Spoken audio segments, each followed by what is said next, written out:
All right, guys, welcome back to the channel. We're going to do a super quick, painless UV repair. I'm not going to go through the blending process on this one. I'm going to just stick to UV priming, prepping, and what all goes into that, and how you can knock something like this out in 20-30 minutes tops. So let's go ahead. I'm going to grab some Scotch-Brite, scuff around the area. We'll get her masked off, get some UV primer on there, and I'll show you the process. All right, guys, so like I said, red Scotch-Brite. Since this is UV primer, I want something pretty coarse for it to stick to. I'm gonna bring you a little closer. So you can see that this little damaged area was pretty dang small. But we gotta go just past the damage. I'm gonna foam tape this edge so it's nice and soft edged. But a little bit past, usually, so here's where my sanding marks stop. What are we, 4 inches past that? And then I'll go all the way to this edge with my Scotch-Brite. Just like that. All right, so I'm gonna blow that off real quick.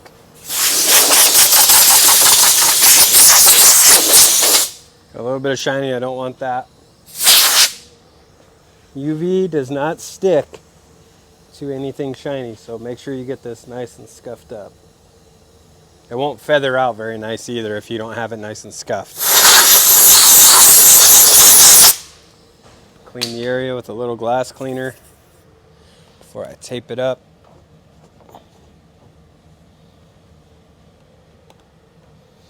Okay, get some tape.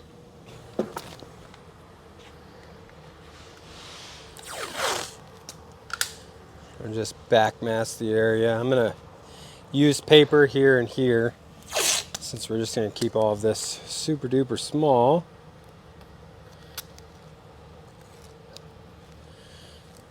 Back tape this. Like I said, I'm gonna foam tape this little edge right here because I have a hard body line. So if you put foam right on that edge, it's gonna give you a nice soft edge that's really easy to feather out when you go to actually paint this.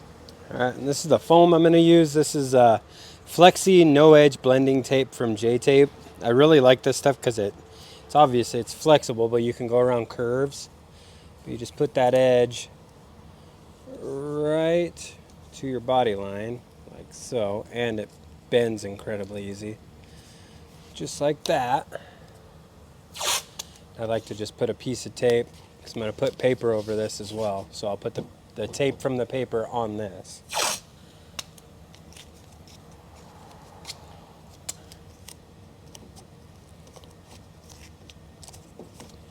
All right. Piece right here. Okay, now I'm going to paper this up.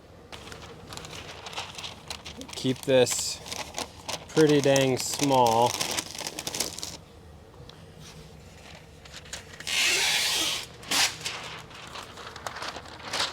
Now some guys would bag the whole car. For something this tiny, I'm going to be using pretty low pressure, so I am not worried about overspray or anything like that. It's going to be just localized. All right, so as usual, this is Evercoat's UV primer. I am using the MMX mixing cups. These are the UV ones from Dent Fix Equipment. And I'm just gonna spray it with my TechnoPro Light. This has a 1.2 nozzle in it. It just helps this UV primer to lay down super smooth. All right, let's get this first coat. I'm gonna just do kind of a light coat over my basic area. I'll cure that for about a minute, and then we'll see what it looks like after 2 coats. I think that's all I'm gonna need, but we'll see what it looks like. Okay, that's it. You kind of want this stuff to be transparent because you need that UV light to penetrate the whole area to cure, because if you do this too thick, the bottom layer doesn't cure because it's blocked by what's on top of it, basically. All right, and this is the UV light that I'm going to use. This is made by IRT. This is the Smart Cure 395, just a handheld 18 volt.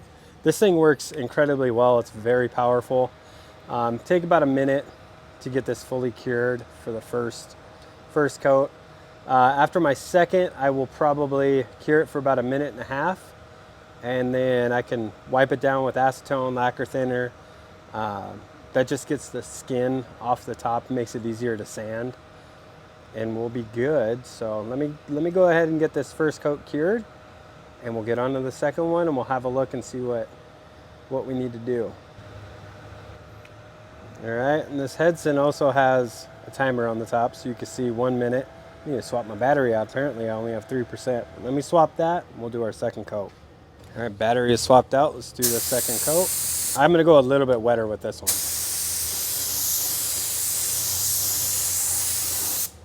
Dude, I think that's all we're gonna need. This is also rated DTM, so that little bare metal spot, perfectly fine. All right, this is that second coat. You can see this stuff has really good build. So I'm gonna roll with just 2 coats. I'm gonna cure this for 1.5 minutes, and then we'll wipe it down with a little bit of spray gun cleaner or acetone and get to prepping on it.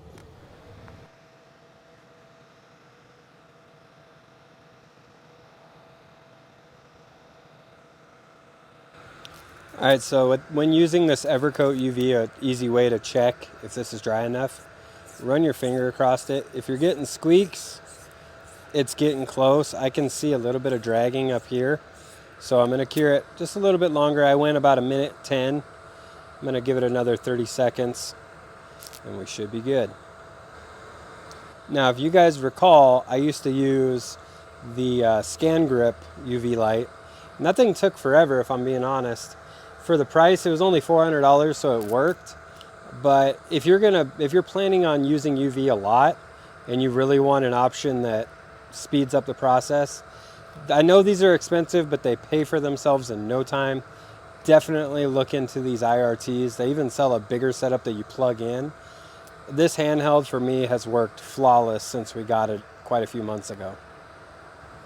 Like I mentioned, a little bit of spray gun cleaner. This is just compressed acetone. Spray it on the repair, wipe it off. No more skin, easy to block, doesn't clog your paper. Pull all of our masking off here. All right, so I've been at this all of less than 5 minutes and I'm already primed, I'm ready to prep. So at this point, I have a really nice soft edge here. This is all nice and feathered. All I need to do is guide coat this, block it with 400 grit, then I'll step up to 600 on the DA, step that up to 800 on the DA, and then finish out my blend panels and we're ready to go. So let's go ahead and do that. So here's another benefit of UV primer is you can leave that UV primer in the cup. Because it's a UV cup, it's blocking all the sunlight from getting inside of it and curing it. You don't have any waste. I mean, outside of what you sand off, that literally can sit in that cup until the next time I need it. So another benefit to UV primer. All right, so I got my block, little 400 grit. I'm just gonna go ahead and make sure that all of this looks straight. I know it's hard to see, but just get her nice and blocked out. I think 2 coats is the move. I don't think I'm gonna need anything else. The beauty of it is if I needed more than 2 coats and I found out at this point, I don't have to wait forever for my primer to dry or worry about it shrinking or anything like that. Wherever you spray this after it's cured, it's set. That's it. There's no shrinking, no crap you have to worry about. One tip that I will say about UV primer is make sure that you use your block on your edges and feather them out with a block, because I've seen, and I've done it myself, you'll try to keep something tight, well, it turns into a high spot. So you'll see a bump where your UV primer is. So make sure you block this thoroughly and make sure that it's nice and smooth. You can even wet check it with wax and grease if you want to, but if you don't have the feel for it, this all feels fantastic. So all I'm gonna do now, because this is just on my feather edge here, I'm gonna go ahead and finish out my blocking right there. Make sure that's nice and feathered. This one's nice and feathered, that's nice and feathered. Let's go ahead and guide coat this again. 600 on the DA, 800 on the DA, and then I'll take 800 and finish out my blend panels. And this is ready to go in the booth. It's that fast. Like I said, a little bit more guide coat. I've got my DA set up with one of these super thin interface pads from Kovacs, or Eagle Abrasives in the States. Works with their paper and any other manufacturer's hook and loop. The reason why I like this is it keeps it really flat compared to the thicker interface pads. Those are fine for doing your blend areas, but I don't like using just the straight backing plate on a spot like this because you tend to cut through a lot. So that little bit of cushion keeps it straight and it helps you to just refine your scratch, because that's really all I'm trying to do.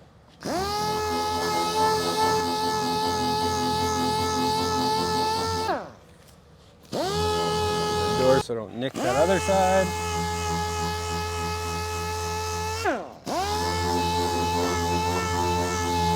All right, that's all feathered out. I'm gonna swap over to 800, and then I'm gonna go ahead and prep the rest of this area, and I'll show you how I do that. Give it a good pass. So.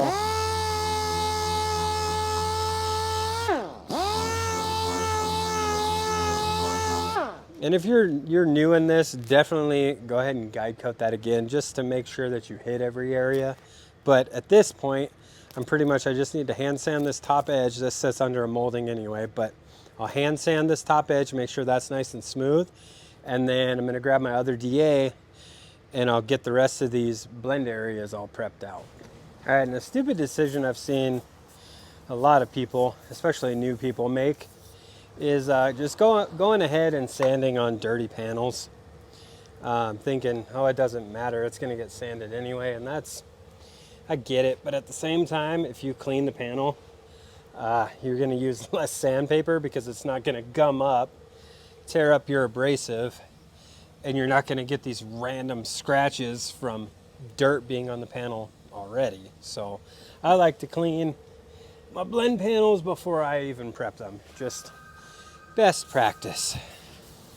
All right, and I also swapped sanders. This is a 3/32, a lot shorter stroke, so it's not gonna cut as aggressively, but that's okay, because all I'm looking to do, I'm not looking to cut off all of the orange peel. I'm just looking to break this open so then I can finish it out with gray Scotch-Brite in my water bucket, and that's it. So get her done, get her done.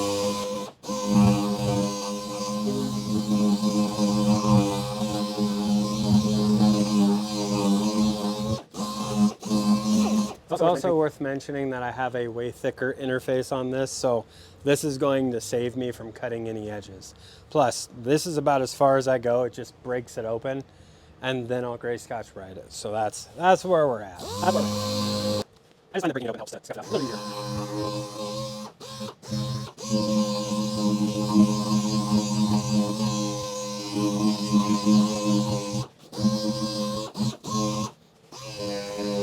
All right, and these are the gray Scotches that I like. This is 7448 Pro from 3M. This wet is amazing. I know a lot of guys don't like to do things wet anymore. I am one of them, but this is the only thing that I'm kind of holding on to that I like to do with water. And the reason I like it wet is because it doesn't load this up as much. So I can just keep dipping it in and it just rinses it as I re-wet it.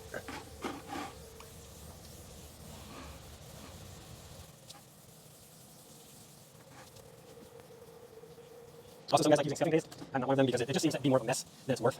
For me, the water's already messy enough. I don't need to have scuffing paste stuck in the cracks and crevices. The Scotch-Brite does its job anyway. All right, that's pretty well prepped for the most part. There's a couple of shiny spots, and this is kind of how I like to take care of those.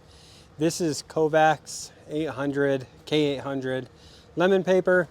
I'm sure a lot of you guys have seen Brian use this, Paint Society. I am absolutely hooked on Kovacs as well. But basically, I just use it on the center face pad.